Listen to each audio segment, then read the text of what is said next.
Bagaimana nasib sekolah yang belum menerapkan KUMER, sedangkan pemerintah akan menerapkan KUMER sebagai kurikulum nasional? Sekolah diberi kesempatan 2-3 tahun untuk menerapkan kurikulum nasional.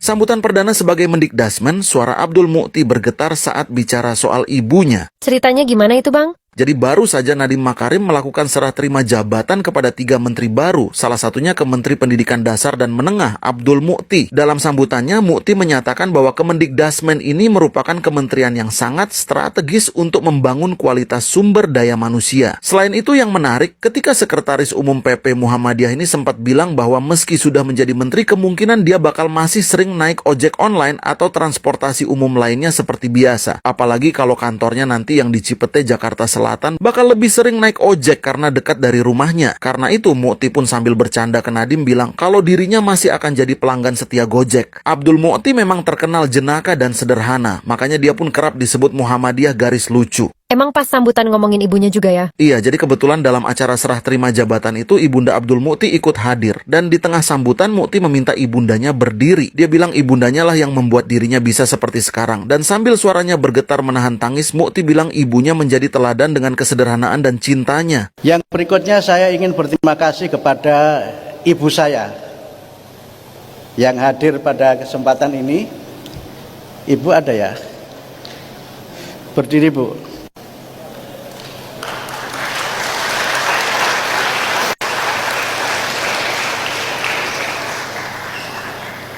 Beliaulah yang membuat itu pakai tongkat komando seperti jenderal. Padahal sebenarnya tongkat komando supaya jalannya tidak jatuh. Beliaulah yang membuat saya bisa seperti sekarang ini. Dan beliau adalah teladan bagaimana seorang ibu dengan segala kesederhanaannya, tapi dengan cintanya bisa mengantarkan anaknya mencapai posisi yang dicita-citakannya.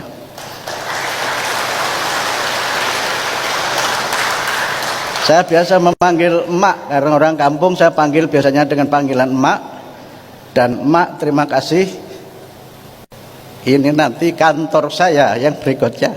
Wah, jadi ikut terharu ya. Gimana pendapat kalian nih? Itu menterinya tidak ngerti pendidikan dan malas lagi urus pendidikan, kacau lah semuanya. Nah, saya tadi bilang sama Pak Jalil, kalau bicara pendidikan jangan contohin Finland, jangan contohin Singapura. Mereka penduduknya 5 juta, income per kapitanya 70.000. Kita penduduk 280 juta, income per kapita 4.500. Jauh sekali. Jadi kalau mau bicara pendidikan di sana mau merdeka, silakan. Karena mau bicara kimia ada labnya, mau bicara fisika ada labnya, mau olahraga ada lapangan olahraganya, mau apa ada semuanya. Di Amerika, di Singapura, di Finland apalagi. Tapi kita belajar dari India, bisa belajar dari Cina, dari Korea. Kenapa India? Hampir semua perusahaan besar di Amerika CEO-nya dari orang India. Mau Microsoft, mau Twitter, dari India semua. Nanti wakil presiden menjadi presiden Amerika, Kamala Harris, itu ibunya India. Perdana Menteri Inggris dulu India. Wali kota London India.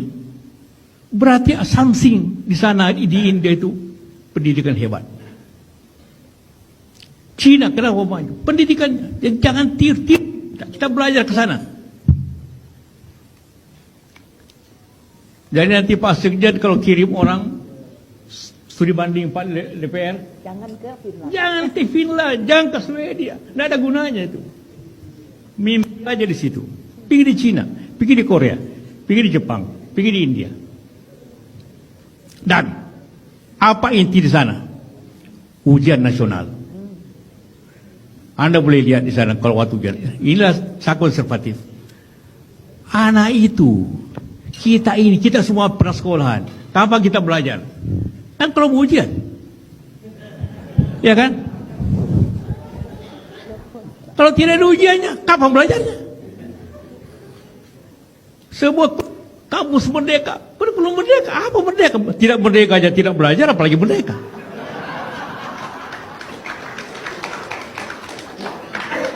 Dibantah kiri kanan, enggak saya bilang. Kita konservatif aja karena menghadapi 70.000 siswa. Bagaimana Anda merdekakan 70.000 siswa? Tidak mungkin itu. Jangan tiru satu sekolah di sini Cikal atau apa dan bikin kurikulum merdeka, tiba-tiba seluruh Indonesia mau dimerdekakan kurikulumnya. Hebat. Akibatnya beginilah.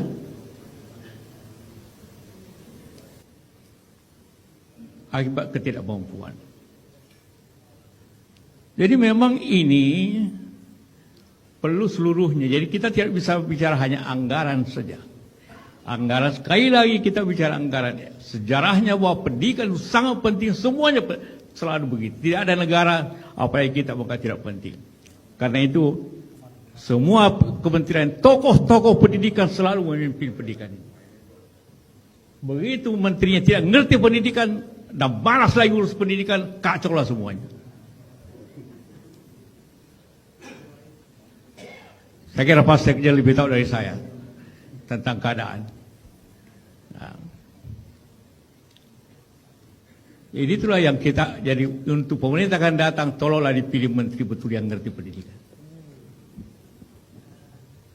Yang ngerti pendidikan. Kalau tidak ngerti beginilah, mau sekian beratus triliun dikasih, akan hancur-hancuran. Kalau tidak ngerti pendidikan.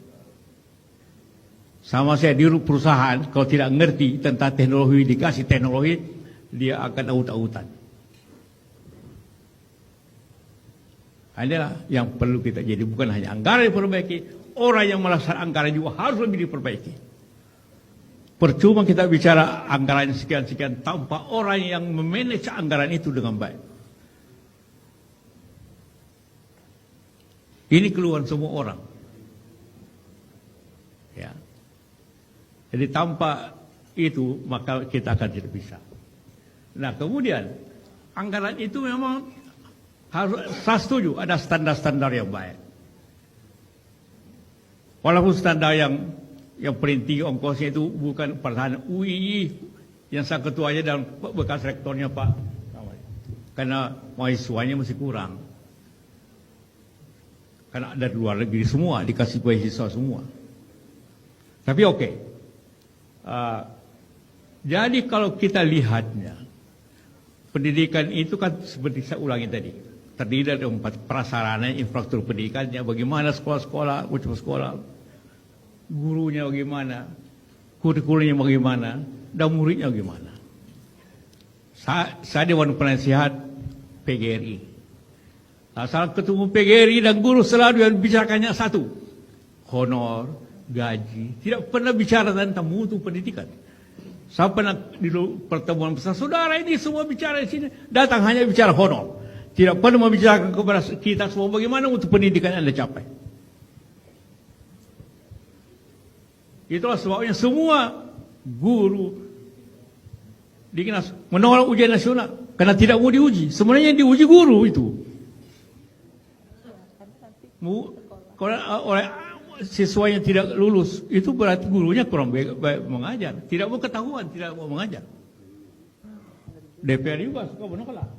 Mau apa tanpa ujian nasional di sekolah pinggiran itu? Akhirnya kesalahan terbesar pernah dicapai dalam pendidikan ialah dongkrak angka. Dewan Golkar zaman dulu. Supaya lulus kelihatan 100%. Padahal angka 4 jadi ke 6. Itulah korupsi terbesar pendidikan. Bahwa yang hilang adalah semangat belajar. Karena dibiarin aja. Yang penting lulus 100%. Lulus 100%. Pada waktu ujian nasional pertama tidak boleh ada naikkan, ada sekolah yang lulus hanya 20%. Itulah baru kita tahu mutu itu. Anggarannya tidak perlu banyak. Hanya akan dia belajar. Jadi solusi belajar itu pendidikan bukannya anggaran. Tindakan sistem yang konsekuen. Dan sekali lagi saya katakan, kepemimpinan dan semua bidang pendidikan itu. Kalau kepemimpinannya seperti ini, mau apapun tidak akan pernah jadi pendidikan ini. Dan dosa besar untuk kita semua.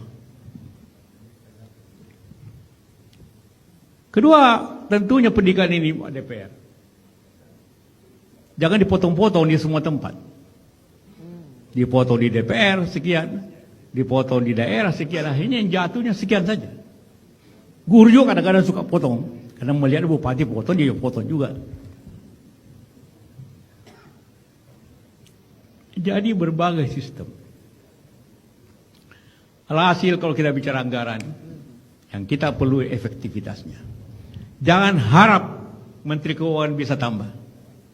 Saya tahu keadaan sekarang tidak mungkin dia tambah.